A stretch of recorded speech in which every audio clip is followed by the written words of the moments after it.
temores los traemos a ti, y nuestros problemas, aunque grandes son, tú eres fuerte y tú eres fiel.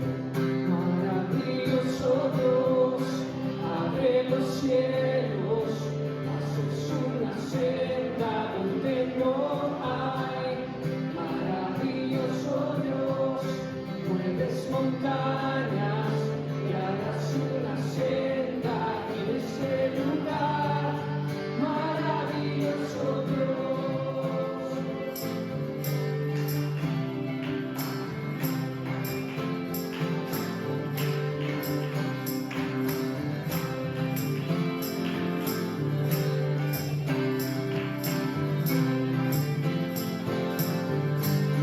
Confiamos en ti, porque tú eres el Rey, y lo imposible puedes hacer. Las puertas tú abres en tu gran poder, milagros ocurren porque eres Señor. Maravilloso Dios, abre los cielos, haces una senda donde no hay. Maravilloso Dios, mueves montañas y harás una senda en ese lugar. Maravilloso Dios, todo lo puedes, Rey de Reyes y Señor. Todo lo puedes, Rey de Reyes, ven aquí. Maravilloso Dios, abre los cielos, tú haces una senda donde no hay. Maravilloso Dios, mueves montañas y harás una senda en ese lugar. Maravilloso Dios, abre los cielos, harás una senda donde no hay. Maravilloso Dios, mueves montañas, harás una senda en ese lugar. Maravilloso Dios, abre los cielos, tú haces una senda donde no hay. Maravilloso Dios, mueves montañas y harás una senda en ese lugar. Maravilloso Dios. Padre, alabamos tu nombre. Queremos adorarte con todo nuestro corazón, Señor, esta mañana. Tuya, Señor. Para ti en alabanza, Señor.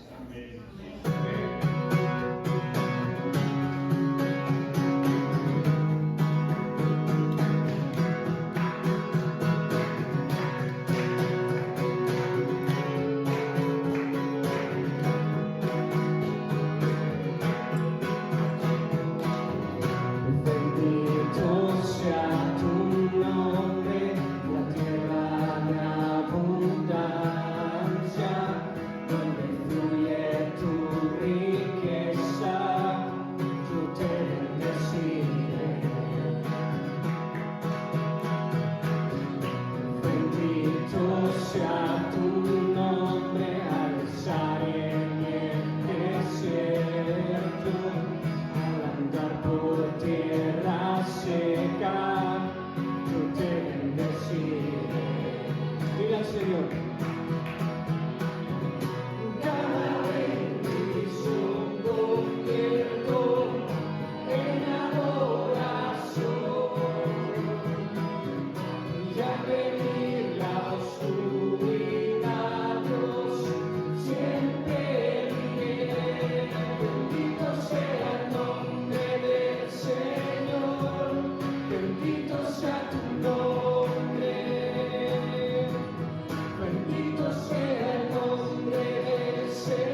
Bendito sea tu nombre,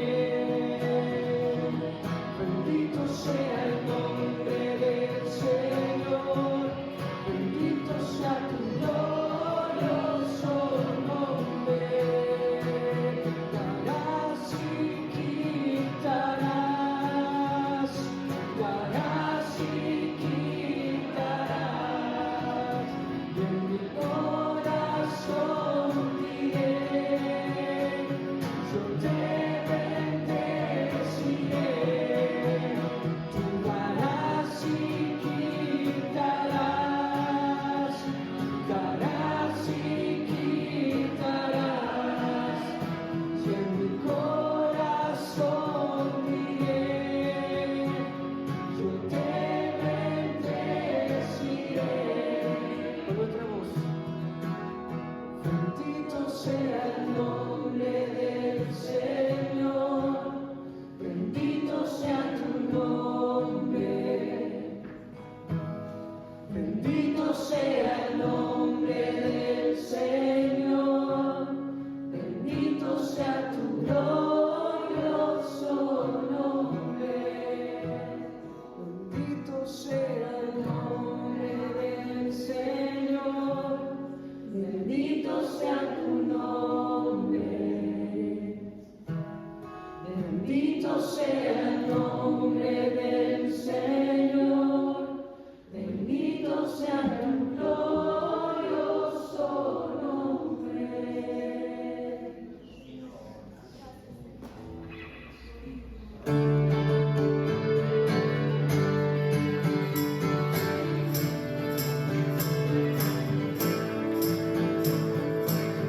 Señor, gracias, porque solo aquí hay libertad. Queremos como pueblo, como una sola voz, declarar que tú nos hiciste libres, y al que el Hijo hace libre, nadie puede volver a atarlo. Las cadenas en la muerte me quitó, para mí ya no hay condenación, hay libertad, libertad. El esclavo del pecado me libró, en la cruz compró mi redención.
Ya el que elijo hace libre, eres libre en verdad. Al que elijo hace libre, eres libre en verdad. Rompió mis cadenas, me dio vida nueva y al fondo del mar echó mi maldad, lavó mis pecados y me ha perdonado, solo en el nombre de Jesús. Ay, mis cadenas, me dio vida nueva y al fondo del mar echó mi maldad, lavó mis pecados y me ha perdonado, solo en el nombre de Jesús hay libertad.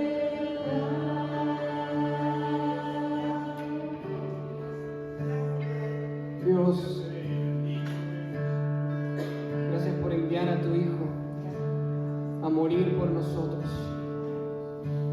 y traer libertad de ataduras, propósito de vida,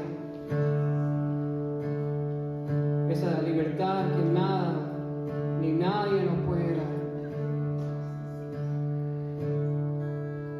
Tú, Señor, solo tú, quienes te creen, quienes se humillan, pueden disfrutar de esa libertad que tú ya ganaste por nosotros en la cruz. Declaramos una verdad, algo que tú ya hiciste, algo que tú ya ganaste, algo que tú nos dices que está disponible para quienes te aman, quienes te siguen, quienes te creen. Por eso, Señor, por fe queremos apropiar eso esta mañana.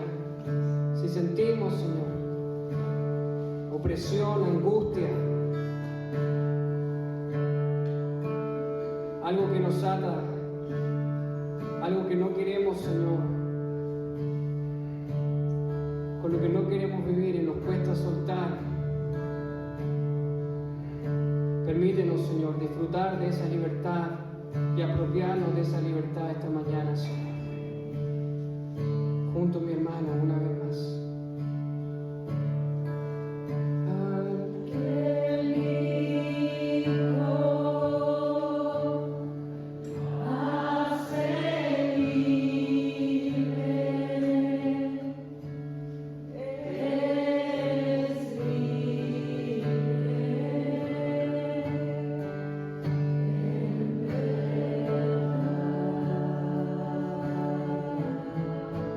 Al que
Hoy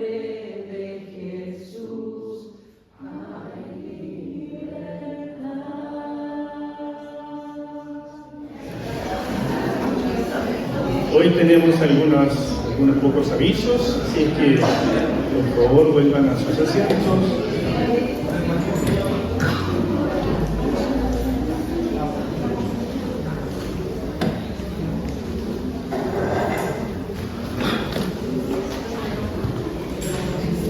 Primero quiero dar la bienvenida a nuestra hermana Bárbara. Está recuperada ya de su operación.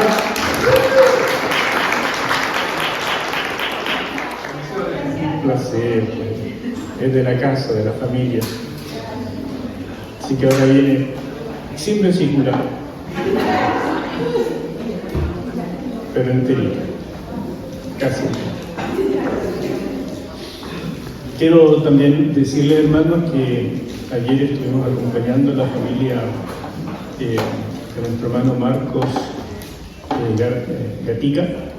Falleció su abuelita y estuvimos como iglesia con ellos, con la familia, con Marcelita, con todos los afectados, ¿no es cierto?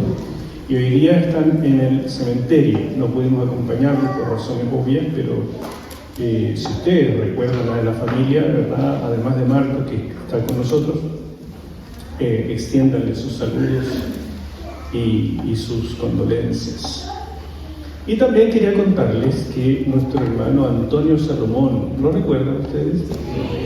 Él estuvo con nosotros muchos años, desde casi la fundación de la iglesia, y por distintas razones familiares tuvo que dejar la iglesia, pero está en este minuto internado, bastante grave, con una situación bien complicada en sus riñones y su corazón, y por lo tanto hoy día le estaban haciendo un examen bien complejo que la verdad es que podía determinar si seguía con nosotros o no.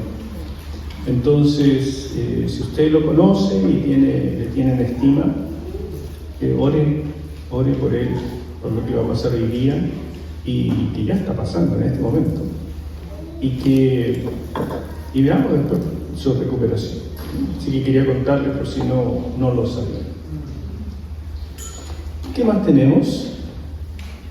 Los cumpleaños. Pero antes de los cumpleaños, porque dije como la nota triste, entonces antes de los cumpleaños, ¿tienen todos ya su libro para comenzar los discipulados esta semana? La semana pasada comenzaron ya algunos discipulados y esta semana comienzan otros. Entonces no se vaya hoy de acá sin su material, ¿verdad? El miércoles comienzo con el Antiguo Testamento y también hay inscritos para 1 más 1 y ABC. Bueno, se lo están perdiendo. ¿Qué vamos a hacer? Entonces, por lo menos los discipulados que ya están marchando participen con las ganas. Ahora sí vamos a los cumpleaños. Buenos días, familia. De acuerdo a nuestros registros, tenemos 2 cumpleañeros esta semana. Las damos primero. Primero, nuestra querida Vale, que estuvo de cumpleaños ayer, la Valentina Cáceres. ¿Está por aquí? ¿No está? Oh.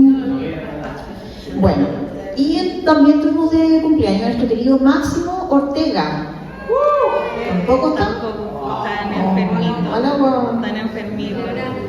Ya, vamos de todas maneras a mandarle por las redes todo nuestro cariño, nuestro amor, que se recuperen los enfermos, que el Señor los bendiga mucho, que sea un año donde el Señor también los use mucho. Muchas felicidades y muchas bendiciones para todos.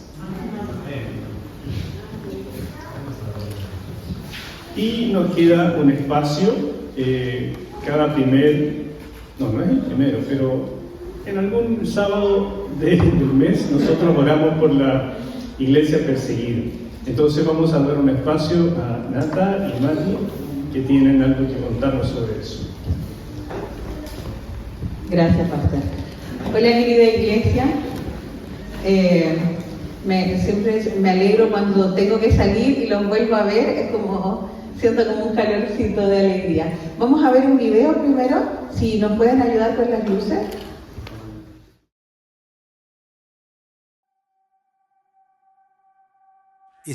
Mi nombre es Yacine y creo en Jesús.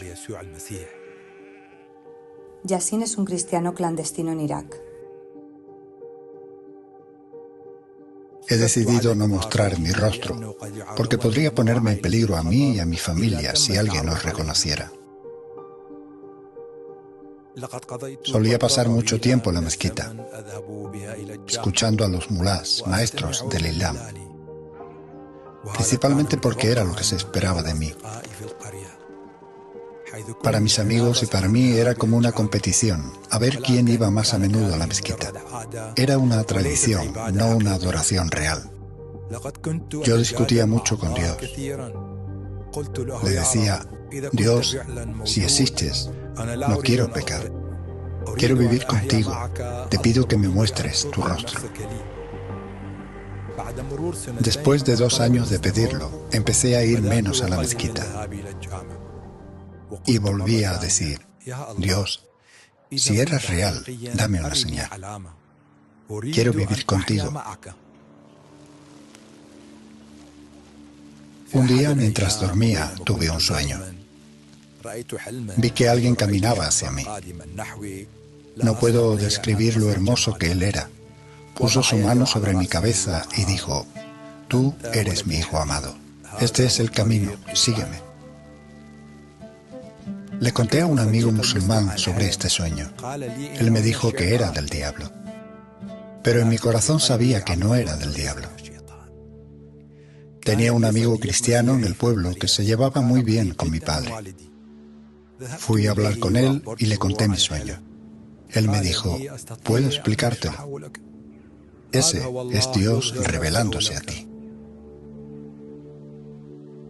Su amigo cristiano lo llevó a hablar con un pastor que oró por él y le regaló una Biblia.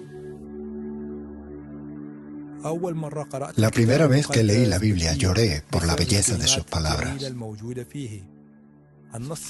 El primer pasaje que leí fue Mateo 5, donde Jesús da el sermón del monte. Como converso del Islam en Irak, Yasin sabía que podía estar en peligro debido a su nueva fe. Tapé el título de la Biblia con cinta adhesiva. La leía mucho en casa, y así mis hijos no sabían qué libro era. Pero cuando mi comportamiento empezó a cambiar, me preguntaron, ¿por qué has cambiado? Les dije, porque estoy leyendo la Biblia. Esto supuso un gran impacto para mi familia. Mi mujer me dijo, Dios quemará nuestra casa por culpa de esto. Un día vino mi hermano de visita. El mulá le dijo que debía detenerme porque yo estaba regalando Biblias. Mi propio hermano intentó matarme muchas veces. Lanzaron bombas incendiarias contra mi casa y dejaron una carta de amenaza que decía, si no renuncias al cristianismo, te mataremos. Yasin recibió ayuda y capacitación por parte de nuestros colaboradores de la iglesia local, y su esposa e hijos conocieron también a Jesús. Cuando llegué a la iglesia, me ayudaron a saber cómo hablar de Jesús. Recibí formación y allí me apoyaron. Jesús dijo, las ovejas conocen la voz de su pastor. La iglesia es la voz de Dios, y Dios nos dio la iglesia. Jesús también dijo, el que ame su vida, la perderá, pero si renuncian a su vida por mí, tendrán vida eterna. Jesús se convirtió en lo más importante de mi vida. Las amenazas continúan, y Yasin sabe que podría perder su vida por haber revelado su fe.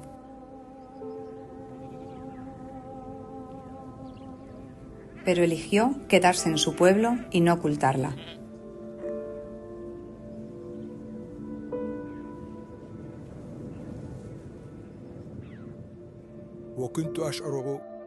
Me siento como una oveja en medio de lobos, porque la gente ya no nos trata bien. Ya no nos hablan y cuando salimos a la calle nos insultan. Pero sé que Dios tiene un propósito para mí. Traer estas buenas noticias a mi pueblo. He intentado muchas veces marcharme de aquí. Pero Dios ha puesto en mi corazón que me quede. Sé que Él desea usarme en este lugar. Tus oraciones y apoyos pueden ayudar a Yasin a revelar la esperanza de Jesús en uno de los lugares más peligrosos del mundo para los cristianos. Apoya la fe clandestina. Revela la esperanza. Entra en puertasabiertas.org/revela. Bueno, Yacine, un hermano que decidió quedarse pese a todo en ese lugar. Me gustaría que pudiéramos pensar en este hermano, ponernos en sus zapatos, y quizás hace un tiempo ustedes ya están viendo de que compartimos diferentes videos y oramos por nuestros hermanos. Y la intención de esto no es que para todos nosotros sea un video más o una actividad más dentro del culto. La intención es que podamos ser conscientes de que esto es una realidad, que estas personas están teniendo revelaciones en sueños, porque no hay gente que está yendo a estos lugares y Dios se está revelando a través de sueños. Pero miren la importancia que tuvo que la iglesia pudiese contactar a estas personas para capacitarlas. Y eso hizo que Yacine decidiera no arrancar, sino que perseverar en su fe a pesar de la persecución.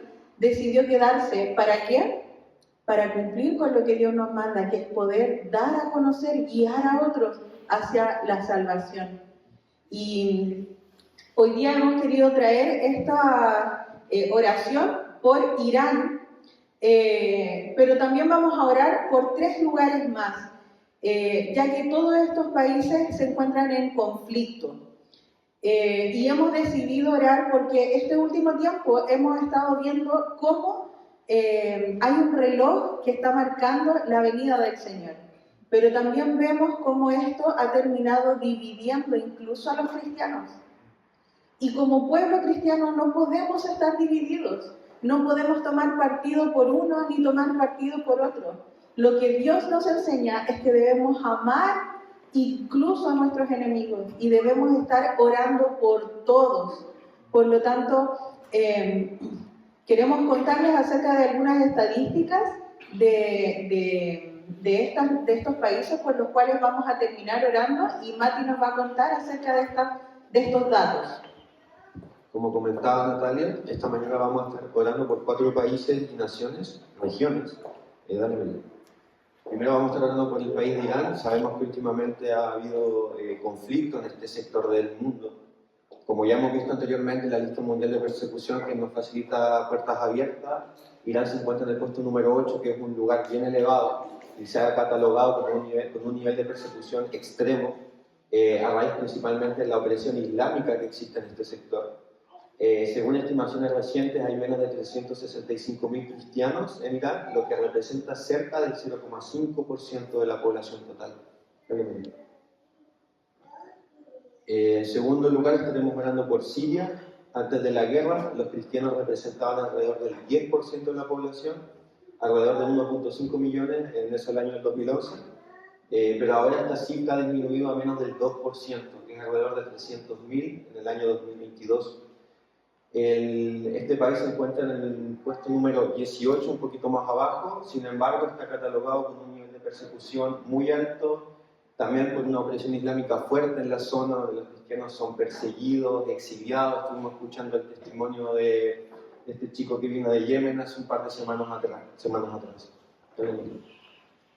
También vamos a estar hablando por Israel. Sabemos que hoy día el contexto de Israel es bien complicado, vive en un contexto bélico importante también.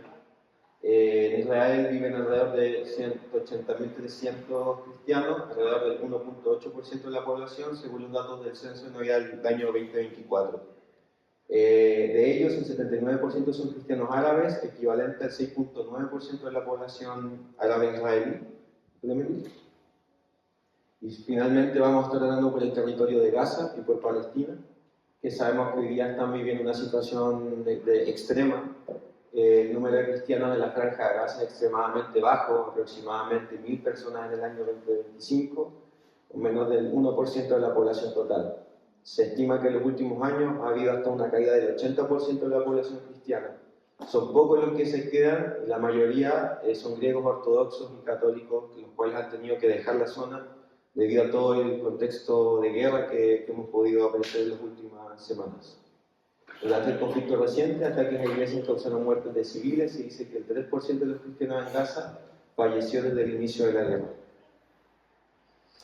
Así es. Bueno, todos estos países tienen en común que tienen menos del 2% de población cristiana. Se dice que para que un país sea alcanzado debe tener sobre el 2% de su población debe ser cristiano, porque de esa manera un cristiano va a poder llegar a diferentes personas. Pero estos países están con una población menor a eso, por lo tanto terminan siendo países no alcanzados. Y los cristianos que hay tienen súper difícil la tarea, o sea, deben salir o deben armarse de valor y tener una convicción tan fuerte para quedarse en ese lugar. Veíamos al hermano del video que decía, Dios me dijo que me quedara aquí. Y eso es porque necesitamos personas locales que puedan guiar a otros. Por él se convirtió su familia. Y a pesar de la persecución, esperamos que puedan convertirse muchos más. Vamos a tomar un tiempo de oración ahora y yo voy a pedirles que pueda estar orando con el hermano que tenga al lado. Vamos a tener estos 4 puntos para orar y vamos a orar. El primer punto es porque en medio de la persecución y la división que hay, podamos orar para que la iglesia global encuentre unidad espiritual. Superando las fronteras, las lenguas y los contextos. ¿Por qué? Porque somos un cuerpo. Entonces, no podemos estar dividiéndonos que si Israel está en lo correcto o Palestina, o no podemos dividirnos. El Señor no nos llamó a eso. Debemos amar tanto a los israelíes como a los palestinos. No debemos tomar partido más que estar orando por estas naciones para que se arrepientan y puedan entonces conocer al verdadero Dios. No podemos tomar lugar como cristianos, debemos orar por la unidad de nuestra iglesia. Debemos ser también canalizadores. A nosotros nos fue dado, dice la Escritura, el ministerio de la reconciliación. Por lo tanto, no podemos dividirnos entre nosotros, debemos llevar al mundo a reconciliarse con Dios. Así que vamos a estar orando por este primer punto.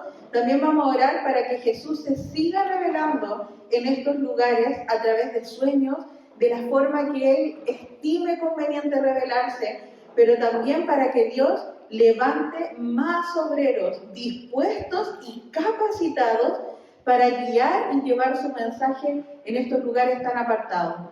Vamos a orar también por los cristianos que enfrentan juicios, exilios y cárcel, para que su fe se fortalezca, para que la fe nos falte en medio de toda esta tribulación. Y por valentía para los cristianos, para que no dejen de predicar el Evangelio. Así que vamos a tomar un tiempo, júntese con quien tenga a su lado y estemos orando entonces por estos 3 motivos para que podamos como iglesia, sabiendo de que en la oración hay poder, de que a pesar de la distancia que tenemos, estas oraciones son escuchadas por nuestro Señor y Él interviene cuando ve un pueblo decidido a orar con fe, con amor, con convicción en su corazón. Oremos, hermanos.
Padre Santo, queremos elevar estas oraciones, Señor, delante de usted, orando, Señor, intercediendo por todos estos lugares, Señor, que hoy se encuentran en conflicto.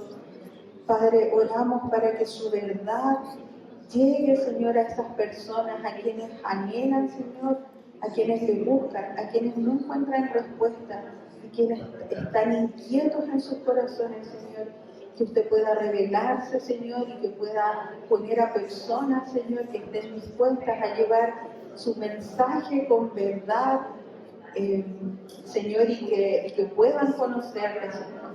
Padre, pero oramos también por nuestra iglesia local, Señor, rogamos que todas estas instancias, Señor, no pasen desapercibidas, no queden en nuestra, entren por un oído y salgan por el otro, sino que podamos tomar conciencia, Señor, primero de la libertad que tenemos, Señor, de poder orar con libertad, de poder reunirnos con libertad, de poder compartir nuestra fe con libertad, Señor, pero que también seamos conscientes de que somos un cuerpo, Señor, y que hay muchos hermanos alrededor de todo el mundo que nos necesitan, Señor, que nos necesitan en oración, que nos necesitan en todo aspecto, Señor, ya sea yendo o proveyendo, Señor, a sus necesidades.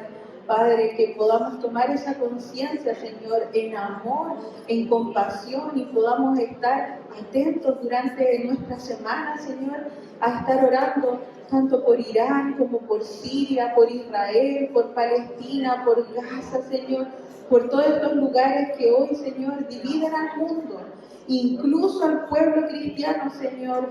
Pero sabemos, Padre, que si no se arrepienten en estos lugares, Señor, no alcanzarán la vida eterna, Señor, la salvación, la verdadera esperanza.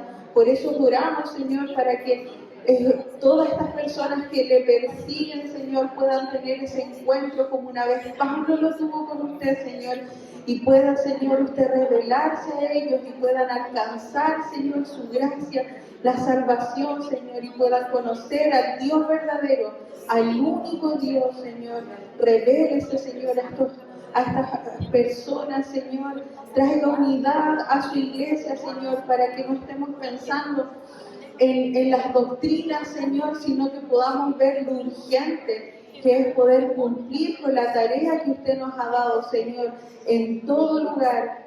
Oramos, Señor, por estos lugares, Señor, por los hermanos que están ahí, Señor, para que usted les dé valentía, para que usted se revele, Señor, para que les dé fortaleza, para que sostenga su fe, Señor, sostenga la fe de nuestros hermanos, Señor, que con muchas veces con dudas, con incertidumbres en sus corazones, Señor, deciden obedecer.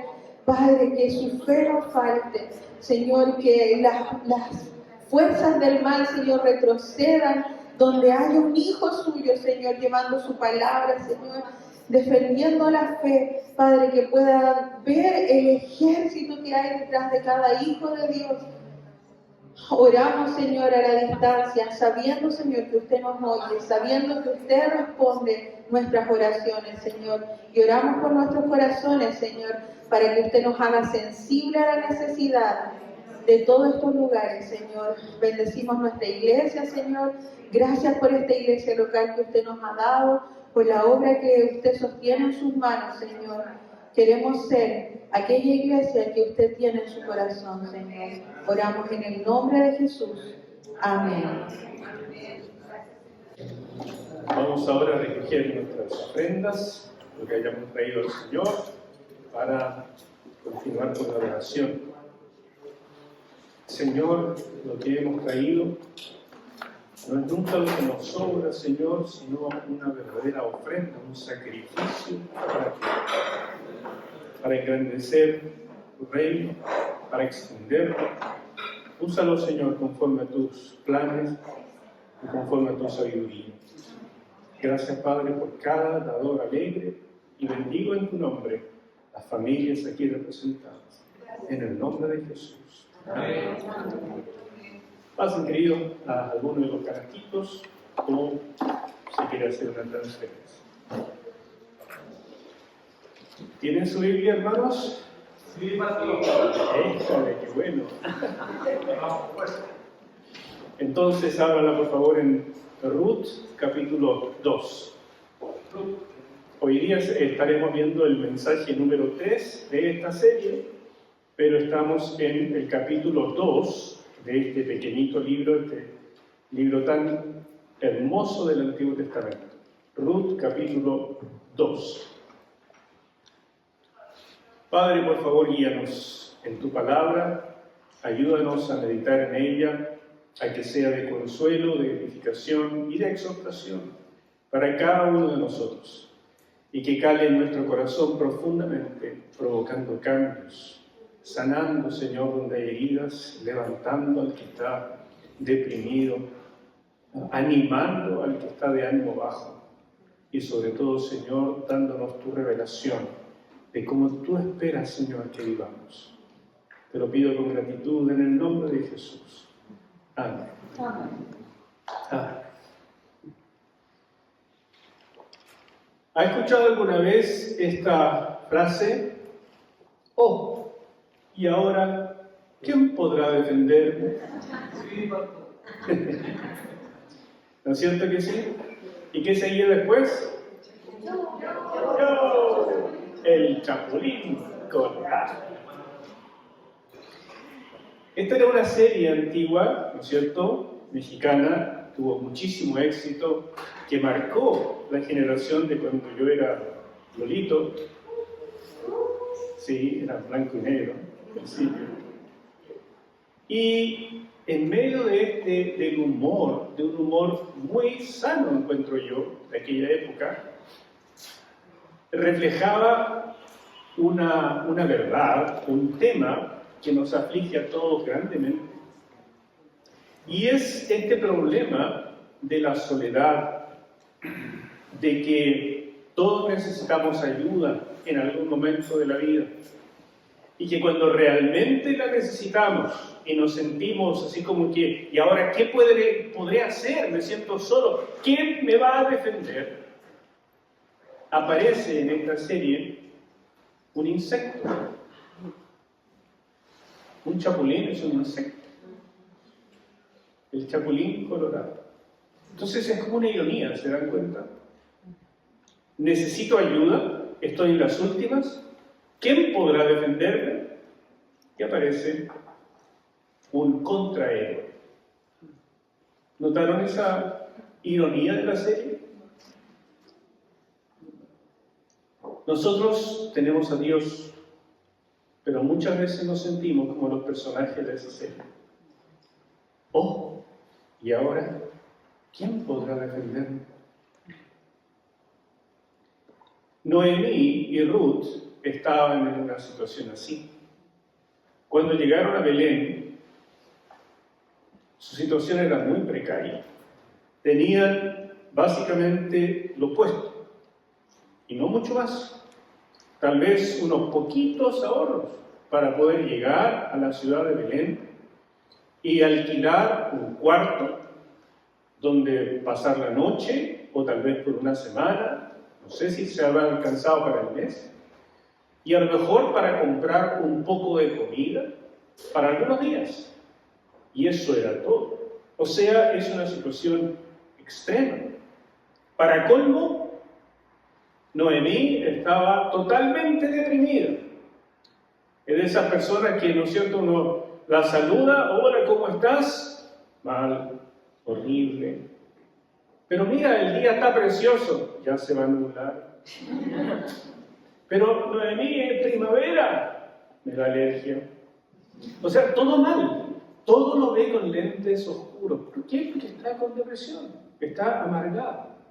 Y Ruth, siendo joven, seguramente con más ánimo, pero teniendo que cargar con la depresión de la suegra que va cansando. Aún el mejor de los ánimos se va agotando. Y más encima está en un país extranjero que para ella no sabe cómo la van a recibir, si va a poder integrarse o no a esta sociedad. Y no tienen plata. Véanlo así, es todo mal. Todo se ve oscuro. Es precisamente el momento de decir, oh, ¿y ahora quién podrá defenderme? Entonces, Ruth toma una decisión, porque ya no pueden seguir esperando, y tal vez el mismo día que llegaron, comenzaron a conversar el tema, de que al día siguiente ella tenía que hacer algo, buscar trabajo. Y entonces Noemí le revela que en su pueblo, en Israel, hay una costumbre, hay una ley que favorece a los pobres, de poder ir a espigar a los campos de los más ricos, y no debían ser molestados. Entonces, comenzamos con el texto, Ruth capítulo 2, leamos los primeros 2 versículos. Tenía Noemí un pariente de su marido, hombre rico, de la familia de Elimelech, el cual se llamaba Booz. Esto es interesante porque comienza el capítulo y nos introduce a este personaje. Les he estado hablando de Ruth y Noemí y de pronto aparece otra persona, el personaje masculino más importante del texto. Versículo 2. Y Ruth, la moabita, dijo a Noemí: te ruego que me dejes ir al campo y recogeré espigas en pos de aquel a cuyos ojos hallare gracia. Y ella le respondió: ve, hija mía. Anote o subraye en su Biblia esa palabra, a cuyos ojos hallare gracia. La palabra gracia es muy importante en este capítulo. Gracia, el favor inmerecido.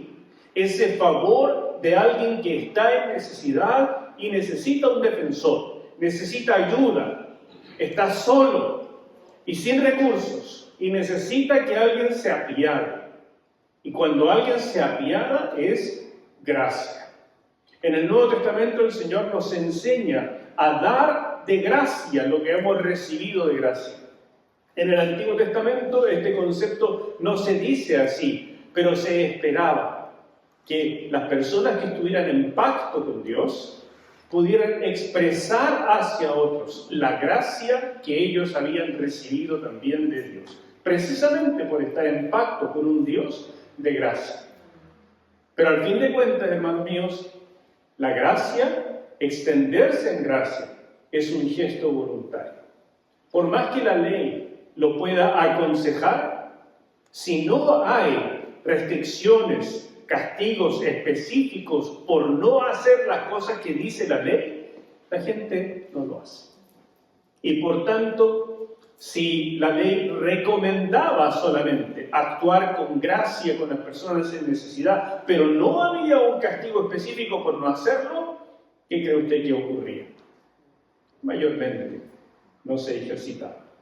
Por lo tanto, Ruth le dice a su suegra: ya que me contaste esto de que hay una ley en tu país que permite a los pobres recoger dignamente algo para comer, entonces déjame ir, déjame intentarlo. Y a lo mejor hubo una pequeña discusión: sí, pero tú eres moabita y quién sabe cómo te van a recibir, y además eres joven y vas a estar sola en el campo, qué difícil, es todo complicado. Pero déjame ir, tenemos que hacer algo, no nos alcanza la plata, no vamos a poder vivir mucho, déjame ir. Ok, hija mía. Dale. Anda mañana al campo. Voy a ir, dice Ruth, y veré dónde hallare gracia. Donde hay alguien que escuche a Dios y me muestre gracia. El texto comienza hablando de un pariente, ¿no es cierto? Booz. Dice que Booz era pariente del fallecido Elimelech. Y para un lector hebreo, eso ya suena a algo. Porque lo dice, ¿no es cierto?, a propósito de escopeta. Estábamos hablando de Ruth y de Noemí, y de pronto aparece Booz. Porque el escritor quiere que nos fijemos en eso. Hay un pariente. Y entonces nos está llevando a otra ley. La ley del pariente, de las responsabilidades del pariente, que ya se las voy a contar. Pero entiéndanme, Ruth nos da el marco de cómo se vivía en la población las leyes del antiguo Israel. En el versículo 2 nos recuerda una vez más que Ruth era moabita. Ya a estas alturas lo sabemos perfectamente. Por el capítulo 1, estuvieron viviendo 10 años en Moab, se murieron todos allá, están regresando, así que ¿para qué repetirnos que es moabita? Cada vez que usted encuentre una repetición en el texto, sepa que es porque hay algo que hay que destacar, es importante. ¿Y por qué es importante aquí? Bueno, en primer lugar, porque está en otro país, está expuesta a la xenofobia, está expuesta a los menos tolerantes con los extranjeros, está expuesta a los que no quieren que los extranjeros vengan a quitar plazas de trabajo, está expuesta a los más fanáticos religiosos que dicen, esta es una pagana, una adoradora de otros dioses, no los queremos aquí. Todo eso nos está diciendo. Y además, cuando veamos a vos actuar con tanta generosidad hacia ella, resalta el hecho de que no solamente era una mujer pobre, sino extranjera, y recibió gracia de parte de un buen hombre como vos. Todo eso nos está diciendo. Ahora, ¿cuál era la ley específicamente que protegía a los pobres o que les prestaba cierta ayuda en estas situaciones? Está en Levítico capítulo 19. En realidad está en 3 pasajes del Antiguo Testamento, pero le voy a leer solo uno. Levítico capítulo 19, versos 9 y 10. Dice, cuando ciegues la mies de tu tierra, no cegarás hasta el último rincón de ella, ni espigarás tu tierra cegada. Y no rebuscarás tu viña, ni recogerás el fruto caído de tu viña, para el pobre y para el extranjero lo dejarás. Yo, Jehová, vuestro Dios. ¿Qué significa esto? Que cuando venía el momento de la cosecha o la siega, entonces primero iban los segadores. Los segadores son generalmente hombres y que van con una hoz, ¿verdad? Cortando las varillas, ¿no es cierto?, las espigas de trigo, cortando, y las dejan ahí, botadas, las van tirando a un lado. Después de los segadores venían las espigadoras, que generalmente eran mujeres. Entonces ellas recogían las espigas y las amarraban, y dejaban bultitos de espigas para poder después transportar. Pero en ese proceso muchas espigas sueltas quedaban, ¿no es cierto?, botaditas ahí en el suelo. Esas no debían ser recogidas. Si uno era súper riguroso, las mujeres, si eran muy detallistas, podían recogerlas todas y no dejar absolutamente nada. Pero la ley decía, no sean tan detallistas. Dejen botadas, para que los pobres puedan venir. Los pobres no podían venir con una hoz y sacar ellos mismos, no estaba permitido. Solo podían recoger las sobras. Pero se cumplen varias cosas acá. Por una parte, el rico o el terrateniente tenía que ejercer su fe en la palabra de Dios, diciendo, si Dios me dijo que hiciera esto en ayuda de los demás, entonces es bueno hacerlo. Es bueno para mi alma. Claro, representa una pérdida económica, porque yo voy a ganar más si junto hasta la última espiga, hasta el último racimo de uva que se caiga, lo utilizo. Voy a ganar más, pero decido creerle a Dios que ganar menos me conviene. Por otra parte, dejaba a los pobres una posibilidad digna de conseguir alimento. No había que ir hasta su casa, a su campamento, y dejarle, ¿no es cierto?, la ropa, dejarle el agua, dejarle los alimentos para que la gente esté ahí sin hacer nada y finalmente puro se quejan. No, tenían que molestarse, ir a un campo, recoger, desgranar, hacer su pan, etcétera, etcétera. O sea, tenían que moverse también. Está bien que sean pobres y entonces hay que ayudar, pero no quitándole la dignidad al ser humano. Tiene que tener la posibilidad y debe hacer un esfuerzo para ganarse la vida. ¿Se dan cuenta? Entonces la ley permitía ambas cosas. en estas recomendaciones. Por eso le digo que son recomendaciones, porque lamentablemente no había un reglamento específico de cuál era el castigo para el terrateniente que no lo hiciera. Si el agricultor decidía que no quiero darle nada a los pobres, no lo dejaba entrar. O incluso aunque el dueño de la tierra no supiera, si el capataz era mala onda y no dejaba entrar a los pobres, o les ponía restricciones o los perseguía, pues bien, los pobres sufrían. Y eso era frecuente también. Y estamos en la época de los jueces. Eso lo dijo el autor desde el capítulo 1. Una época súper deprimida en lo moral y en lo espiritual. Entonces, les aseguro que lo que está diciendo acá, de que era peligroso ir como un pobre, y sobre todo una mujer pobre, a recoger las obras, es una tremenda verdad. ¿Me van siguiendo? ¿Se hace un cuadro del ambiente? Pues bien, salió Ruth, y vemos ahora en el versículo 3 lo que ocurrió. Fue pues, y llegando Ruth, ¿verdad?, a un campo, espigó en el campo en pos de los segadores. Y aconteció que aquella parte del campo era de Booz, el cual era de la familia de Elimelech. Esta es una feliz coincidencia. Nos presentó a Booz en el versículo 1 diciendo: aquí hay un hombre muy particular, que es pariente. Y entonces sale Ruth a espigar y justo cae en el campo de Booz. Y claro, uno que ya está acostumbrado a las cosas medio truchas, uno empieza a pensar: aquí hay gato encerrado. Fue directamente al campo de Booz, porque le indicó Noemi. No, mis queridos, el texto se va a encargar de decirnos: todo fue una coincidencia, porque nos está mostrando que Dios está trabajando tras bambalinas, mucho más de lo que las personas pudieran imaginar. ¿Se dan cuenta? Ruth, y quiero enfatizar esto, no estaba libre de peligros.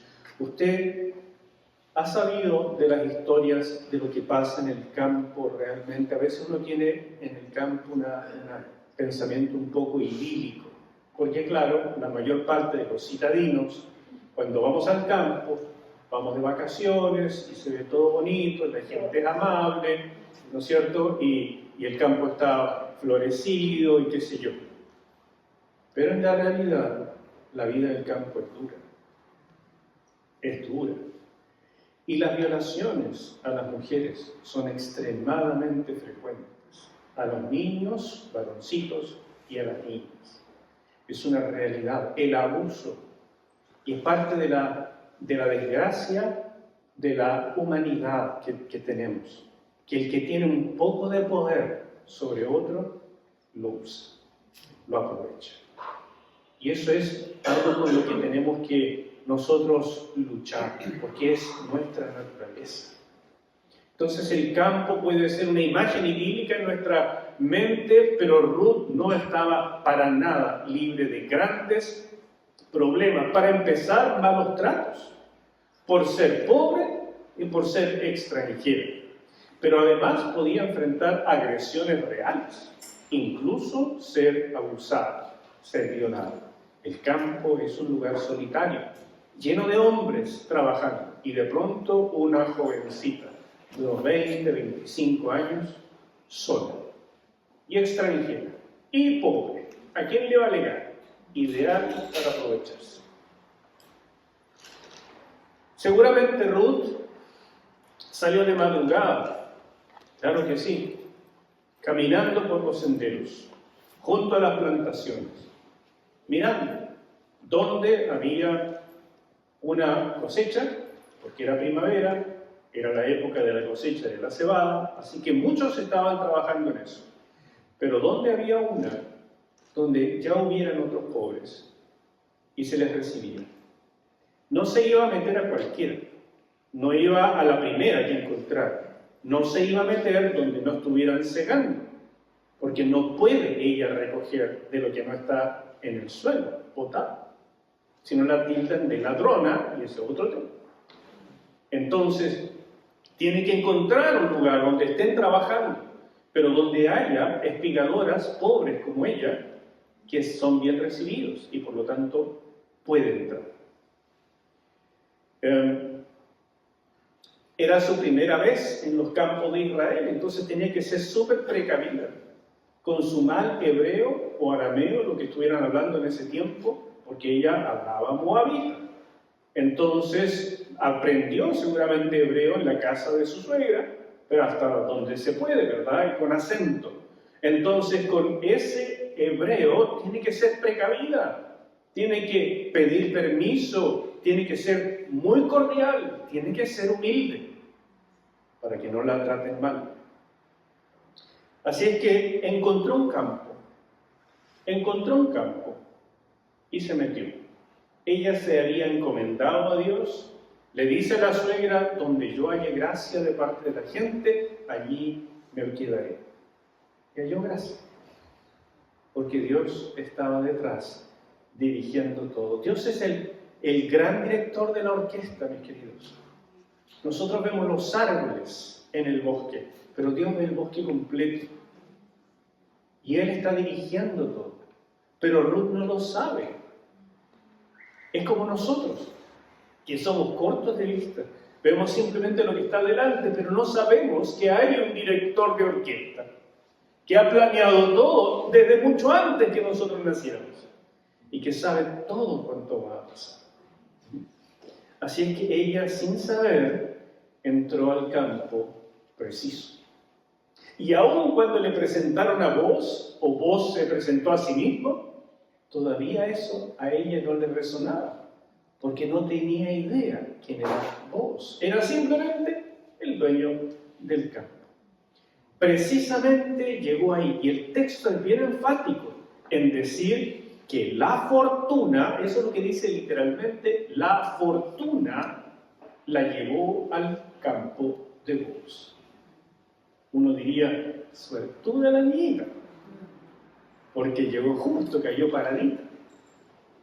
Pero no es tan simple como eso, mis hermanos. Es la manera en que en el Antiguo Testamento nos habla de la providencia divina.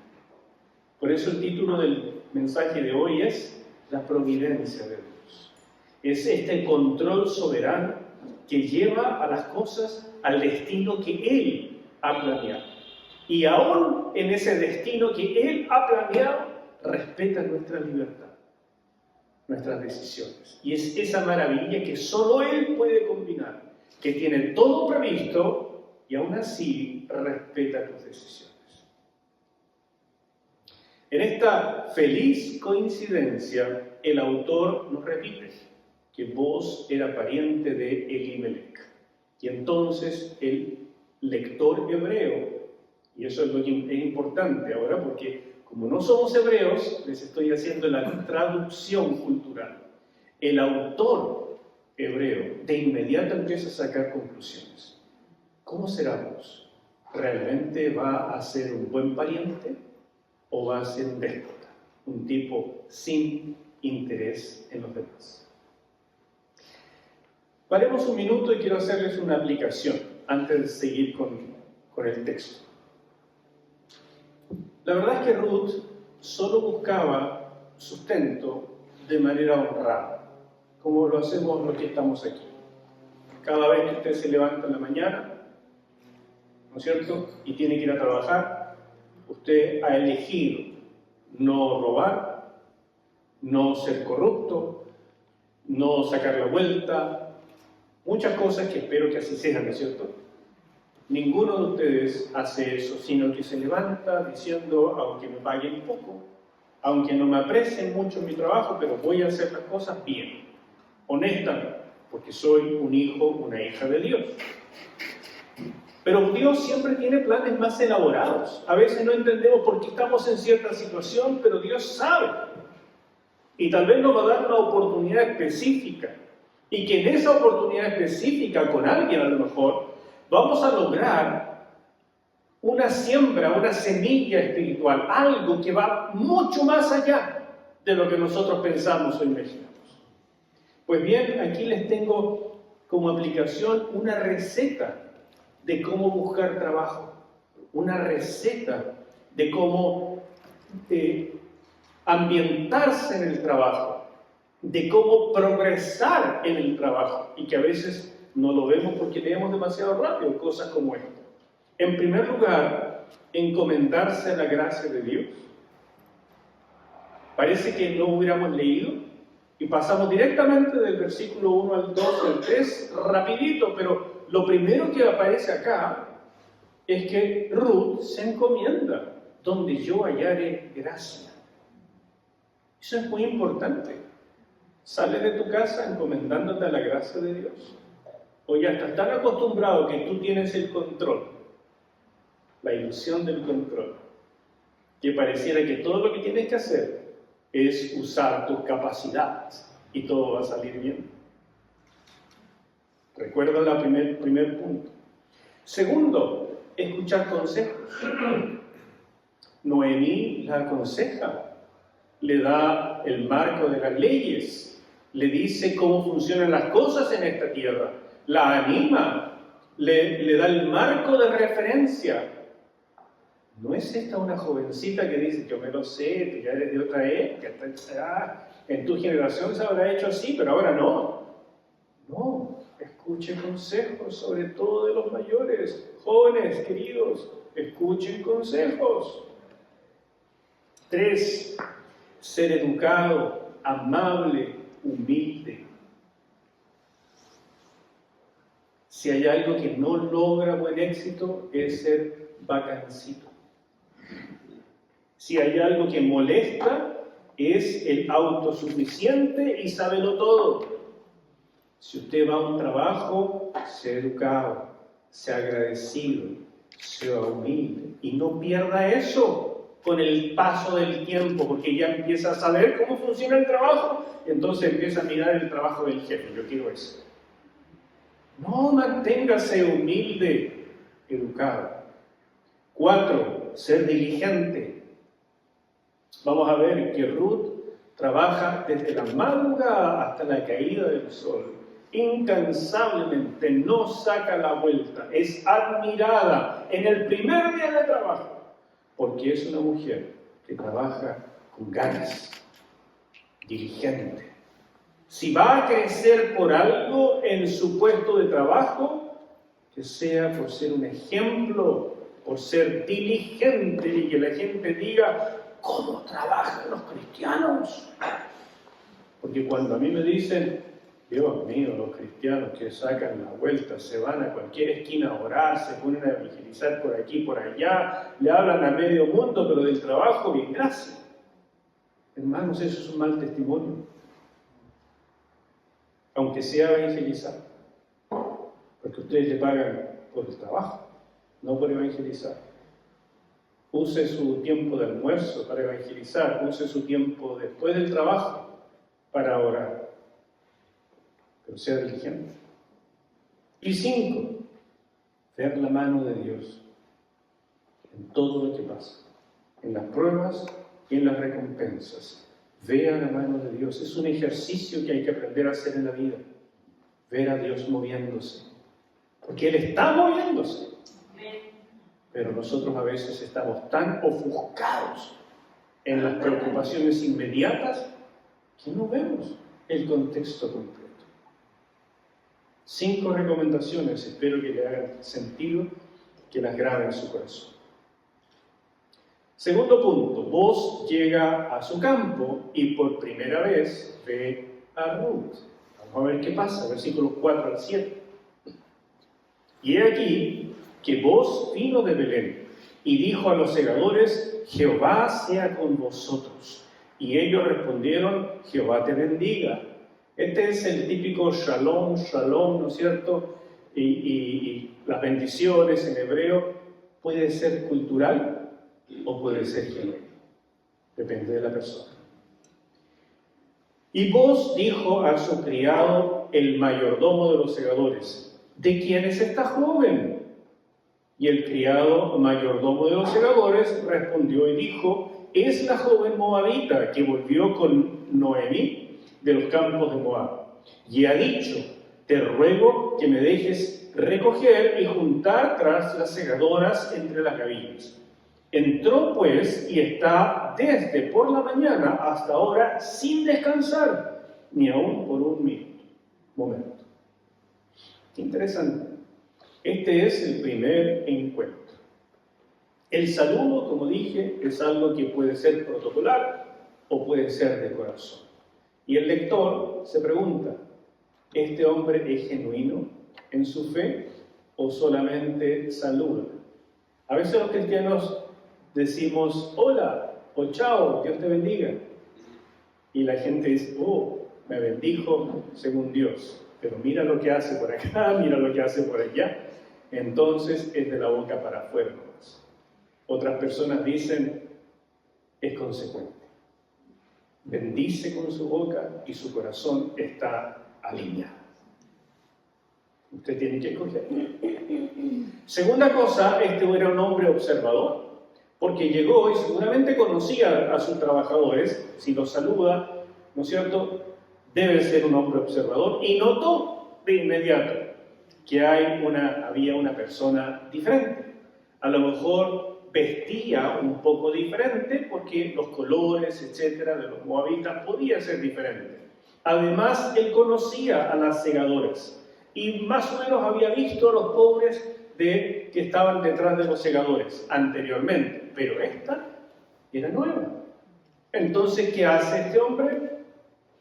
Pregunta: ¿de quién es? O sea, en hebreo eso significa ¿de qué familia viene? ¿De dónde está? ¿Qué familia es la que está empobrecida y que ella representa? Y el capataz le informó, pero el informe del capataz es interesante, porque da detalles que el otro no le preguntó, pero que a él le impresionaron.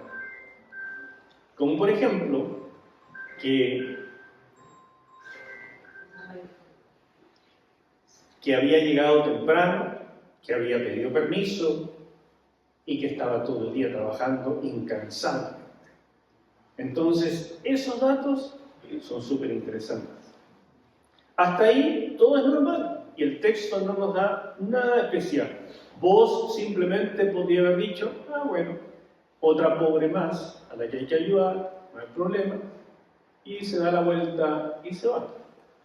Pero algo en su corazoncito le dijo: aquí hay algo diferente. Esta guachoncita es diferente. Entonces se fijó. Y miren lo que pasa. Versículo 8. Entonces Booz dijo a Ruth: esto es nuevo, porque el dueño del campo no se acercaba a los pobres. Ya les dejo un lugar para explicar, pero no me acerco a cada uno a hablar con él, pero sí con Ruth. Dijo: oye, hija mía, esto nos dice que había una diferencia de edad importante. ¿Saben que hay un Talmud judío que dice que Booz en este tiempo tenía 80 años? Como que se nos desarma la figura de Booz, ¿no es cierto? No quiere que sea el jovencito de la película. Bueno, yo no creo que fuera tanto, personalmente, porque el ambiente y todo lo que hace Booz es de un hombre más vigoroso. Pero yo sí creo que tenía una diferencia de edad, por lo menos de unos 30 años, entre la chiquilla, la moabita y el varón. Además que el hombre engendra un hijo, entonces todavía tenía que... Ustedes me entienden, ¿ya? Entonces le dice: hija mía, no vayas a espigar a otro campo, ni pases de aquí. Y aquí estarás junto a mis criadas. Mira bien el campo que siguen y síguelas, porque yo he mandado a los criados que no te molesten. Y cuando tengas sed, ve a las vasijas y bebe del agua que sacan las criadas, los criados. Ella entonces, bajando su rostro, se inclinó a tierra y le dijo: ¿por qué he hallado gracia?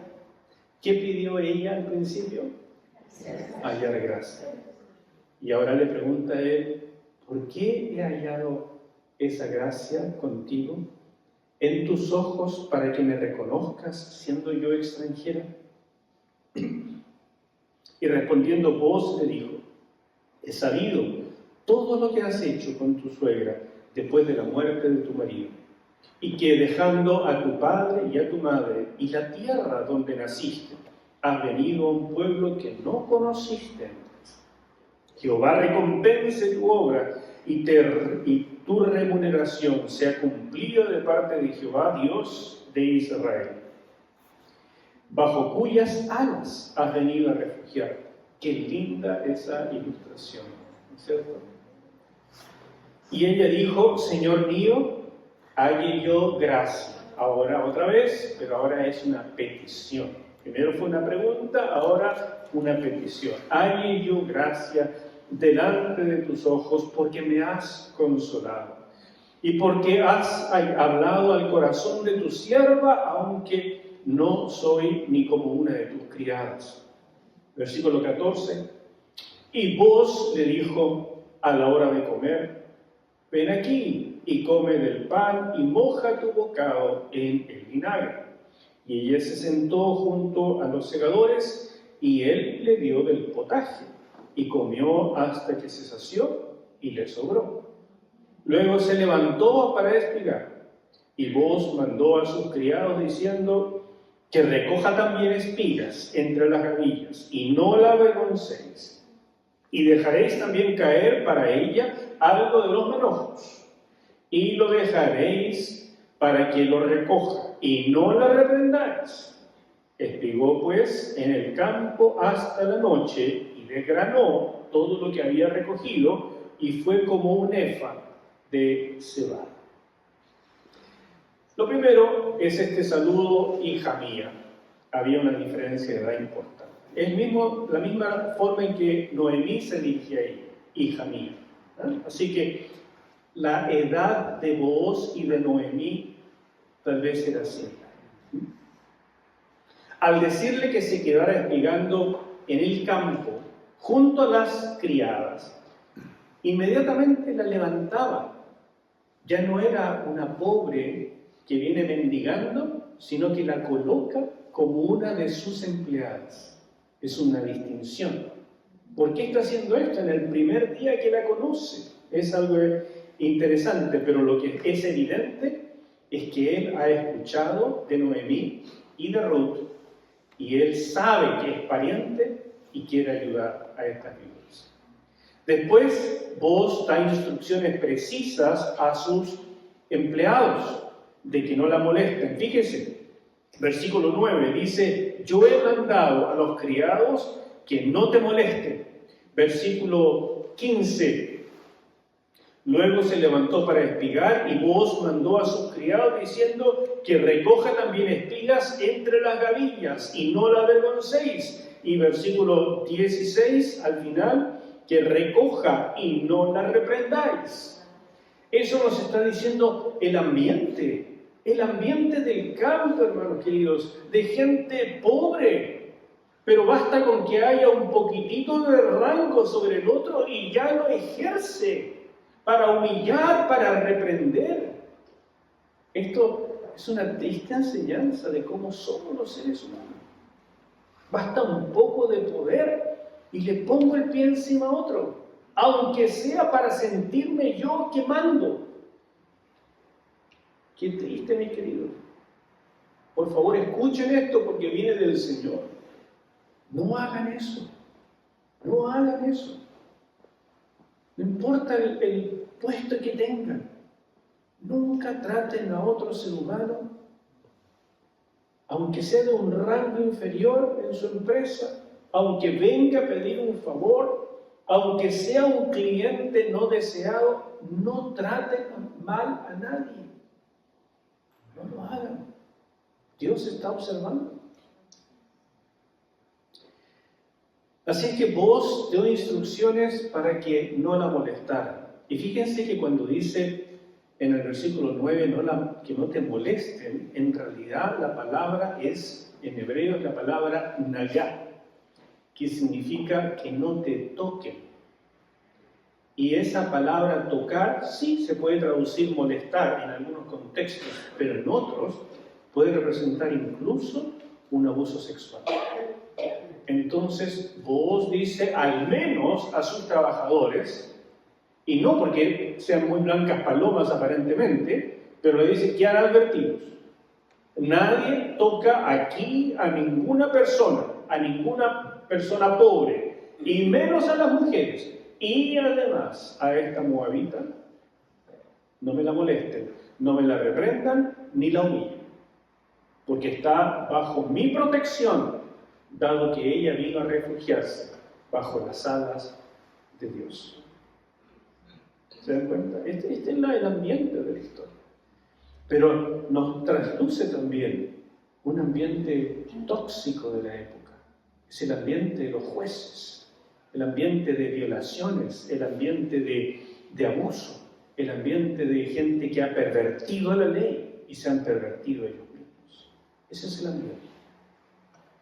Es un triste reflejo de la maldad humana. Por supuesto, Ruth queda súper sorprendida y en el saludo típico del Medio Oriente se inclina a tierra, pone la frente cerca del piso, está arrodillada y dice: Señor, ¿por qué he hallado gracia delante de ti?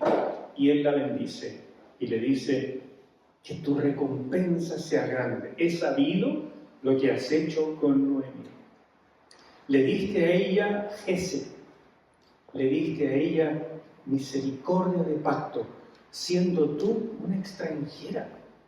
Mis compatriotas se comportan con menos misericordia que tú. Me conmueve lo que has hecho con tu suegra. Te has venido a refugiar bajo las alas de un Dios que ni siquiera conocías.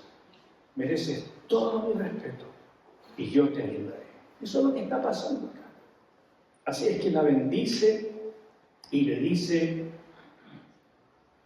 yo voy a ser el que las ayude a ustedes.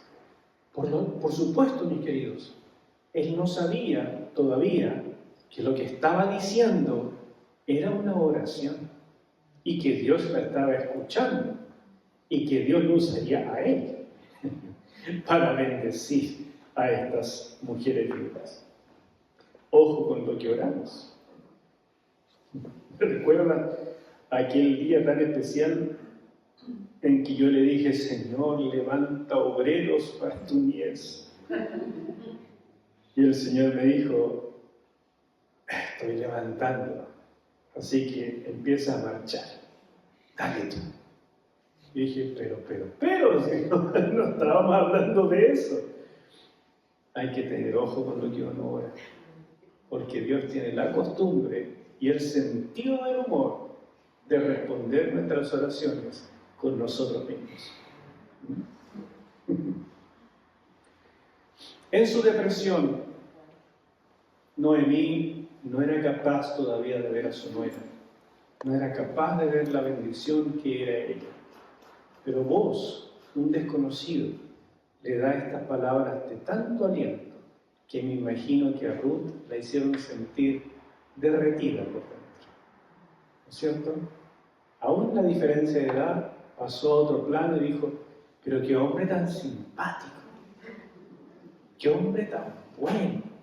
Y lo empezó a mirar con otros ojos.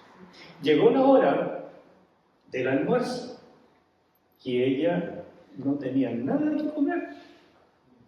Pero vos se acerca y le dice: oh, nena, no. Le dice: oye, Ruth,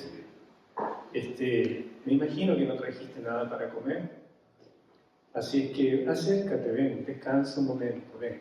Vamos a comer junto con los demás.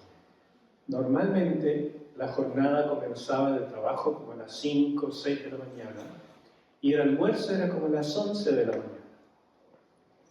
Y almorzaban media hora, una hora y seguían trabajando. tratando de capear el sol más potente del mediodía. Y en ese momento entonces estaban comiendo y a ella se le invitó a tomar agua del agua que proveían, porque tampoco habrá llevado su agua, me imagino. Imagínense lo que es estar todo el día bajo el sol en el campo, wow, y sin agua. Así que le dieron permiso para tomar del agua de las vasijas y de comer de la comida de ellos. ¿Y qué era la comida? No sé, no piensen que era un asado. Era tortillas de pan remojadas en vinagre con especias. Esa era la comida. Pero a ella le dieron de un potaje. En hebreo no dice en realidad potaje, dice grano tostado. O sea que del mismo grano que sacaban, lo tostaban y hacían con eso una masita, ¿verdad? Y un unto. Eso es lo que hacían. En nuestro campo así se llama. ¿No es cierto? Harina tostada con leche o con agua o con vino. ¿No es cierto? Y entonces ese es nuestro culto. Eso es más o menos lo que le digo. A mí me han contado. Ruth no se quedó a conversar. No perdió el tiempo. Menos aún se quedó a quejarse de su suerte. Vos, gracias por ser tan amable, que nos ha ido tan mal, fíjate que se me murió el esposo, y vengo con mi suegra, que está tan deprimida la pobre, ¿no es cierto? Y no tengo nada, y bueno, no tendrás por ahí una ropita vieja, algo, no, nada, no se queja. Muchas gracias por el almuerzo, te pasaste, no sé por qué eres tan gentil, pero tengo que ir a trabajar, permiso.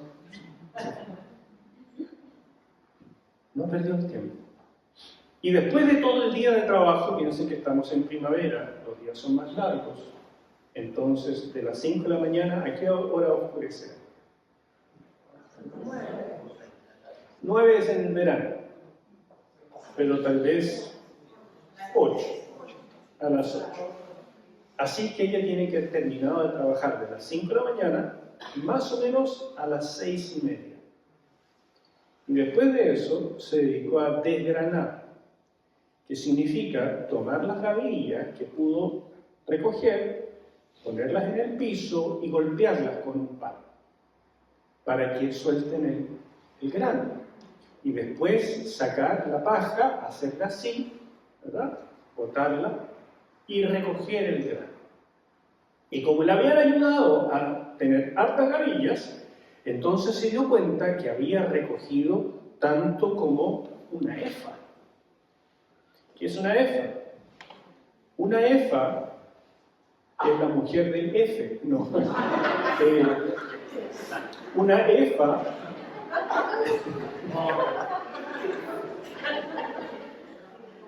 efa es una medida de volumen. Son 37 litros de áridos. Y que tomando granos de cebada, eso pesaba aproximadamente 15 kilogramos. Ella logró reunir 15 kilos.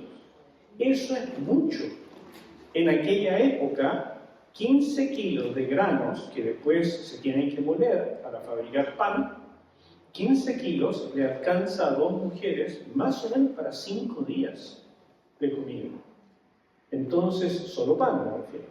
Pero eso es exacto, es mucho. Entonces ella tuvo que recoger todo el día, desgranar al final del día, poner en una bolsita, que es el mismo chal que ella traía, lo coloca ahí, lo hace bolsita y se lo coloca en la cabeza, como es típico de la mujer oriental. Se lo coloca en la cabeza y parte caminando. 15 kilos, no es menor. O sea, es una mujer fortacha. Yo les pongo otra vez, les digo, imágenes de modelitos, que es lo que aparece en internet, no lo fabrico yo, ¿no es cierto? Ponen a Ruth siempre como una modelito occidental, pero esta es una mujer ajada por el trabajo de campo, es pequeñita, es fortacha y, bueno, se la puede, resiste. Así que se lo echó sobre la cabeza y partió. Tiene que llegar a la casa antes de que oscurezca, porque si no es peligroso. Si oscurece a las 8, a esa hora estaba llegando, después de salir de la casa, tipo 5 de la mañana. ¿Cómo creen ustedes que llegó? Bien cansadita, bien cansadita. Pero la llegada igual era emocionante. Así que veamos qué pasó. Y lo tomó y se fue a la ciudad, y su suegra vio lo que había recogido. Sacó también luego lo que le había sobrado después de haber quedado saciada, ¿cierto?, del almuerzo, y se lo dio. Y le dijo su suegra: ¿dónde has estigado? Dios mío, que te fue bien. ¿Y dónde has trabajado? Bendito sea el que te ha reconocido, o sea, el que se fijó en ti y te permitió hacer esto. Y contó a ella, a su suegra, con quien había trabajado, y dijo: el nombre del varón con quien hoy he trabajado es Booz. Y ahí se le abrieron las pepas a la Noemí. Y dijo Noemí a su nuera: sea él bendito de Jehová, pues no ha rehusado a los vivos la benevolencia que tuvo para con los que han muerto. O sea, ella sabe que este es un pariente y que fue bueno en algún tiempo con Elimelech y con los hijos. Pero ahora no está rehusando la misma misericordia, bondad para con los parientes que quedan, los vivos. Después le dijo Noemí: nuestro pariente es aquel varón. Y es tercera vez que nos dice eso, el texto, para que nos fijemos. Y ahora por fin da la palabra clave. Y uno de los que pueden redimirnos. Y Ruth la Moabita dijo: además de esto me ha dicho: júntate con mis criadas hasta que hayan acabado toda mi siega. Y Noemí respondió a Ruth su nuera: mejor es, hija mía, que sigas con sus criadas y que no te encuentren en otro campo, porque podría ser peligroso.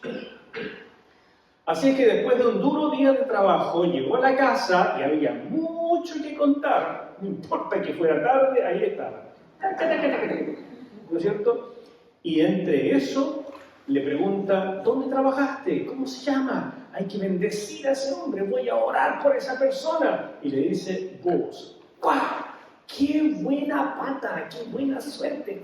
Justo caíste en el campo de un pariente y uno de los que pueden redimirnos. Miren, antes de explicarles lo que significa un redentor, una pequeña aplicación. A Noemí le volvió el alma al cuerpo, porque su nuera llegaba cargada de bienes, con provisión para los siguientes 5 días. Y cuando uno vive al día, tener comida para 5 días es vacaciones. Pues bien, tenían aparentemente el futuro asegurado hasta el fin del verano. Porque Booz le dijo: no te vayas al campo, quédate conmigo, quédate con nosotros y trabaja hasta el fin de la siega. Estaban terminando la siega o la cosecha de la cebada, faltaba la del trigo. Así que tenía para unos 2-3 meses más. Y dependiendo de cuánto juntara, unos 2 meses más. Tenía asegurado el futuro para los siguientes 5 o 6 meses. Pero ¿qué pasaría después? ¿Se da cuenta que así somos nosotros? Dios nos asegura el día. Nosotros queremos la semana. Dios nos asegura la semana. Queremos el mes. Dios nos asegura 6 meses. ¿Y qué va a pasar después? La fe, mis hermanos, es el antídoto contra el estrés de la incertidumbre. La fe es la que te tiene que recordar: si Dios ha sido fiel hasta hoy, ¿por qué no lo será mañana? Amén. ¿Hay alguna razón para que dudes de Dios? Entonces baja el estrés y reemplázalo por fe. ¿Te parece? Haz ese ejercicio todos los días. Cuando sientas que te estresas, que no sabes cómo va a terminar el negocio, que no sabes si vas a llegar a fin de mes, que no sabes si cumples con las metas, que no sabes cómo te va a ir en el juicio, que no sabes. Esa es la vida, incertidumbre. Reemplaza el estrés de la incertidumbre por la fe de un Dios que siempre cumple y que siempre llega a tiempo. Ahora les explico brevemente lo que es un pariente cercano, un Goel. El Redentor es la palabra Goel. Mientras que pariente cercano en hebreo se dice Karov, el pariente cercano con obligación legal de ayudar se dice Goel. El Goel tenía básicamente 4 responsabilidades: ayudar a los pobres de la familia, a rescatar tierras que hubieran vendido, a rescatar personas que se hubieran vendido como esclavos, a casarse con una viuda. Eso se llamaba el deber del levirato. Levirato es una palabra que viene del latín, del levir, significa cuñado. El cuñado levantaba descendencia del cuñado muerto. Y la última, 4ª responsabilidad, vengar la sangre en caso de homicidio. En este caso, tierras y levantar descendencia de la viuda. Como Noemí ya era anciana y no podía tener hijos, entonces solo quedaba redimir la tierra. Pero como tenía una nuera que había sido esposa de uno de los hijos, también fallecido, el derecho de levirato de Noemí pasaba a Ruth. Por eso es que Booz se empieza a dar cuenta de que él, como pariente cercano, tiene el deber de redimir las tierras de estas mujeres y de levantar descendencia a través de Ruth, ya que Noemí no puede. Tal vez recién en este momento Noemí le contó a Ruth esta ley de Israel. Así como el día anterior le contó la ley de los pobres, ahora le sale con esta sorpresa. Y Ruth dice: Dios mío, parece que me voy a casar. Ella no tenía esperanza de formar un nuevo hogar. Había dejado todo por ayudar a su suegra. Y de pronto se le abre todo un panorama. ¿Por qué? Porque hay gracia para el que muestra gracia. Hay misericordia para el misericordioso. Esa es una regla espiritual.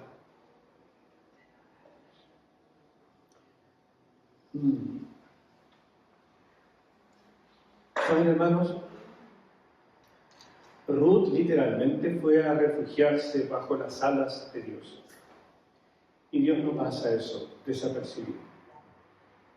Cuando nosotros estamos bajo esas alas hay mucha protección. Pero fuera de esas alas pueden venir cosas para las que tu fe no esté preparada. Permanece bajo las alas de Dios. Ese fue el consejo de Noé. Quédate ahí. Quédate ahí. Dios se está moviendo. Quédate ahí. No es tiempo de buscar otras cosas. Quédate ahí. Último versículo para hoy. Versículo 23. Estuvo pues junto con las criadas de Booz espigando hasta que se acabó la siega de la cebada y la del trigo, y vivía con su suegra. Hasta aquí vamos bien, pero la tensión de la historia continúa, porque vamos a ver qué va a hacer Booz. La ley existe, pero es voluntaria. ¿Va a ser un buen hombre? Entonces el autor nos deja esta tensión. ¿Qué va a pasar con Ruth? ¿Qué va a pasar con Noemí? Y no le voy a spoilear lo que viene. Pero quiero terminar preguntándoles, ¿y nosotros, hermanos y hermanas? ¿Cómo reaccionamos a cosas muy parecidas en la vida? ¿Hemos aprendido a ver el amor de Dios que nos persigue? Amén. Hemos aprendido. ¿Saben? Le pregunto esto porque a mí me pasa, y me imagino que ustedes también, que nos sentimos amados por Dios cuando las cosas van bien. Cuando todo sale como parece que debiera salir, decimos, Dios es maravilloso, Dios es bueno, queremos ir a la iglesia, levantar las manos y decir, gracias, Señor.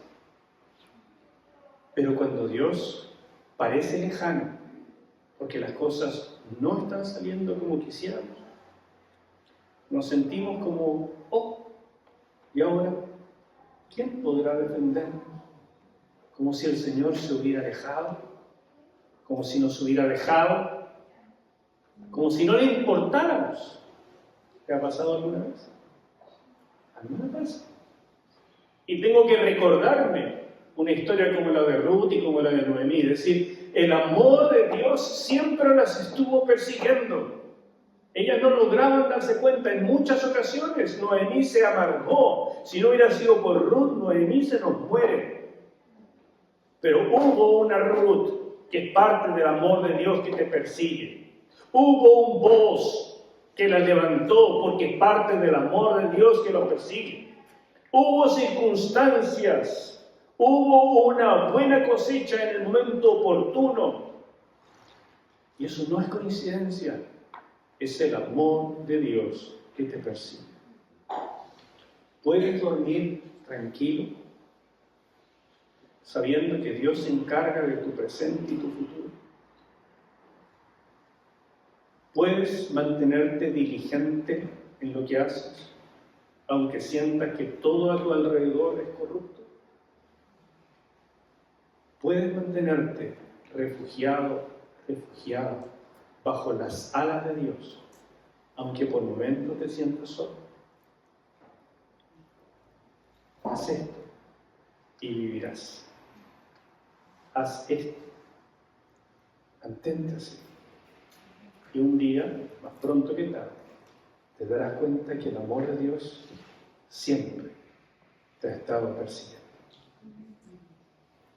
Padre, gracias por tu palabra. Sacamos de los ejemplos que nos has dejado en tu palabra enseñanzas para nuestra vida y para proclamar los cuatro vientos, porque tú eres bueno, Señor, y para siempre es tu misericordia. Ayúdanos a no perder de vista que nos has extendido tus alas para que nos refugiemos, que hallemos calor, refugio y paz. Ayúdanos, Señor, a ver que lo que comemos, donde dormimos, donde trabajamos, es parte de tu amor que nos persigue, y que en la incertidumbre del futuro está la fe en que tú, Señor mío, no fallas. Bendice a tus hijos, Señor, bendice a tus hijas, a los que están sufriendo, a los que están estresados, a los que se han enfermado. Bendícelos, Señor. Te lo ruego en el poder de Cristo Jesús. Y si tú estás aquí esta mañana, o estás viendo la transmisión, y hay en tu corazón como un vacío, como una amargura, o hay una sensación de enfermedad, de depresión,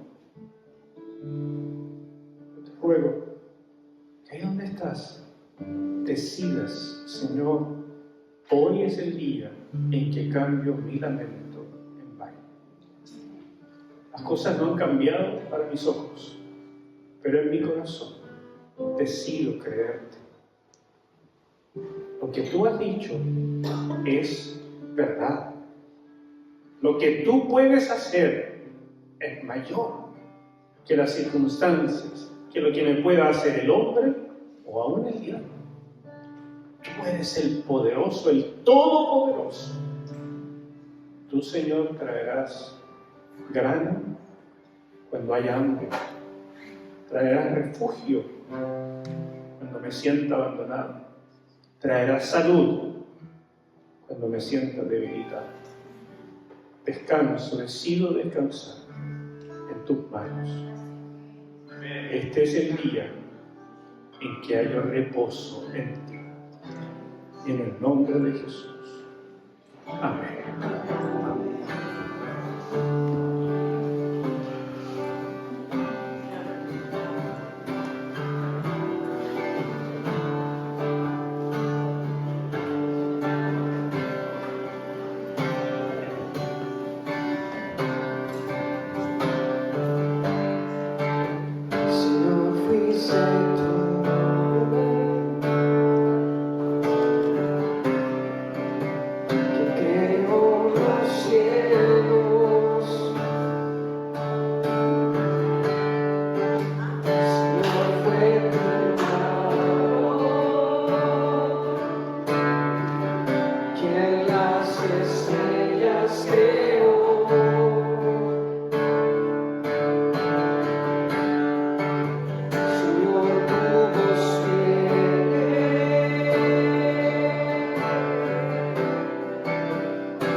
¿Por qué no te pones de pie y cantamos juntos?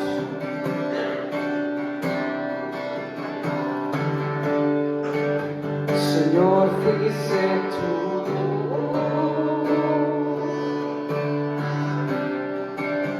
que creó los cielos. Sí, Rey. Señor, fue tu mano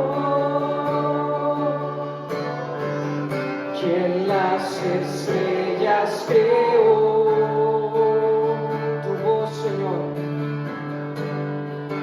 Oh Señor, tu voz viene como la mañana y aún las olas del mar se postran a ti.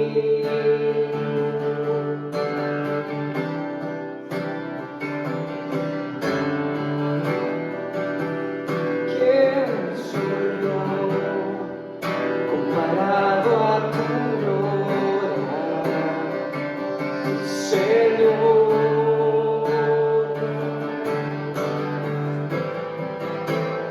¿Quién soy yo comparado a tu majestad? Comparado, Rey. Si yo soy tu amado, por ti creado, y me amas como soy.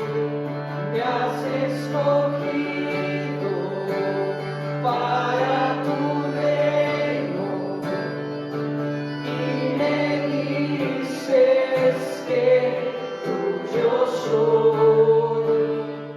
Yo soy tu amado.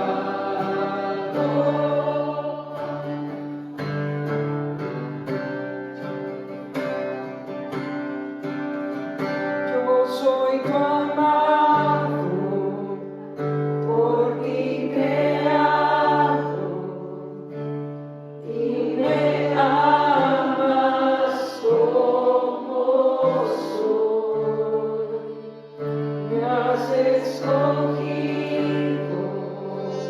para tu reino y me dices que tuyo soy.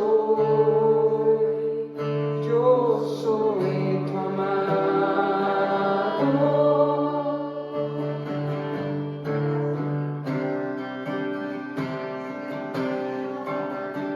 Yo soy tu amado.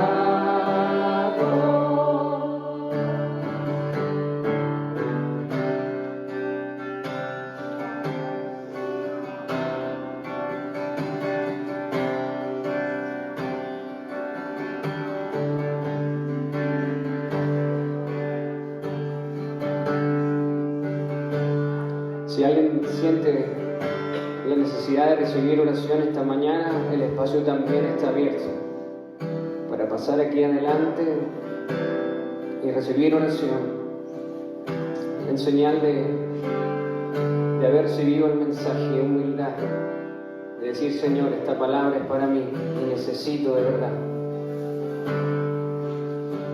que alguien ore por mí para seguir adelante de la manera en la que esta mañana hemos sido desafiados a vivir, Señor.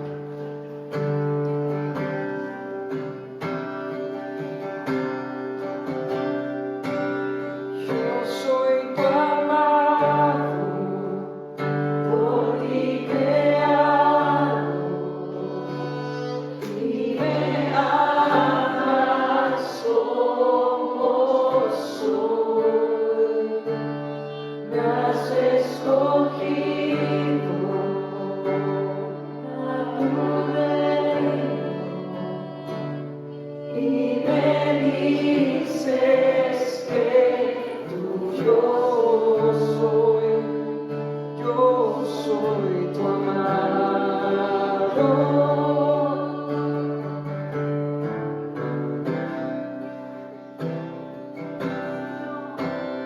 Yo soy tu amado.